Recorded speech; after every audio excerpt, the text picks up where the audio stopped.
கோவை மாவட்டம் பொள்ளாச்சி அருகே தொழிற்பேட்டையில் வெல்டிங் வைக்கும் தொழிலாளி மர்மமான முறையில் உயிரிழந்தது தொடர்பாக போலீசார் விசாரணை மேற்கொண்டு வருகின்றனர். பொள்ளாச்சி அருகே உள்ள பிஸ்மி நகர் பகுதியைச் சேர்ந்த அருள்ராஜ் என்பவர் வெல்டிங் தொழில் செய்து வருகிறார்.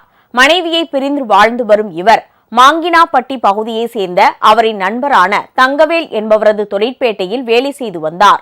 இந்நிலையில் நேற்று காலை அருள்ராஜ் கழுத்து தடித்த நிலையில் இறந்து கிடந்தார். சம்பவ இடத்திற்கு வந்த போலீசார் அருள்ராஜின் உடலை மீட்டு பிரேத பரிசோதனைக்காக அரசு மருத்துவமனைக்கு அனுப்பி வைத்தனர்.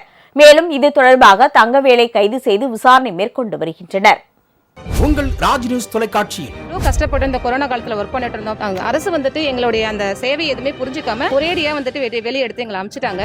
அரசு மதுபான கடையை அகற்றுமாறு நாங்கள் கேட்டுக்கொள்கின்றோம். அதனால பொதுமக்களும் பள்ளி குழந்தைகளும் சேர்ந்து போராட்டம் பண்ணிட்டு இருக்கோம். மழை பெஞ்சா நாங்கள் தொழிலே பண்ண முடியல. இந்த தண்ணி இல்லாமல் இருந்தால் தான் எங்கள் விவசாய கொண்டுகார பொருளை எங்களால் நல்லபடியாக விற்று தர முடியும். அப்ரெண்டிஸுக்குன்னு ஒதுக்கின கோட்டா அப்ரெண்டிஸுக்கு கொடுங்க, அதுதான் எங்களோட கோரிக்கை. ஒரு செல்போன் கோபுரம் அமைக்கணும்னா அந்த சுற்றுவட்ட பாதையில் இருக்கிற அத்தனை குடும்பத்துக்கிட்டயா கன்சல் லெட்டர்னு ஒன்று வாங்கணும். திங்கள் முதல் வெள்ளி வரை தினந்தோறும் பிற்பகல் 2 மணிக்கு உங்கள் பகுதியில் உள்ள குறைகளை நேரலையில் தெரிவிக்கும் புகார் பெட்டி நிகழ்ச்சி.